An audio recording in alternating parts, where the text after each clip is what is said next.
Doctors જોડે ગયા, ખાલી હાથ ચેક કરવાના 500 રૂપિયા લઈ લીધા. બ્લડ પ્રેશર મપાયું, દવા લખીને 1000 રૂપિયા લઈ લીધા. આ ડૉક્ટર્સ ફ્રીમાં કેમ નથી જોતા? ડૉક્ટર્સ સેવા કેમ નથી કરતા? ઘણી વખત આ ક્વેરી થાય છે ને તમને. જે દવા તમને 500 ને 1000 રૂપિયા લખીને આપેલી છે એ ખાલી એ મોમેન્ટ નથી, એના પહેલા 15 વર્ષ ડૉક્ટરે મેડિકલ સાયન્સની અંદર મેડિકલ એજ્યુકેશન લીધેલું છે અને એની મહેનતના પૈસા છે. જેમ તમારી જીવાદોરી, તમારી રોજીરોટની અલગ વસ્તુ છે, એ જ રીતે આ અમારી રોજીરોટી છે, આ બિઝનેસ છે. અને એ પેશન્ટે નહીં, ડૉક્ટરે બી એ વસ્તુમાં શરમાવાની જરૂર નથી કે મેડિકલ સાયન્સ એ આપણો બિઝનેસ છે અને એ જ્યાં સુધી એથિક્સ સાથે કરવામાં આવે છે તો એની અંદર કોઈ શરમ રાખવાની જરૂર નથી.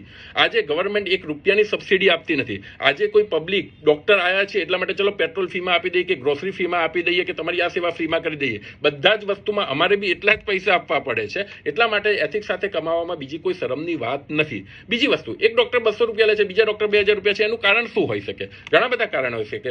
ફર્સ્ટ છે કે એક્સપિરિયન્સ કાઉન્ટ થઈ શકે છે. બીજી વસ્તુ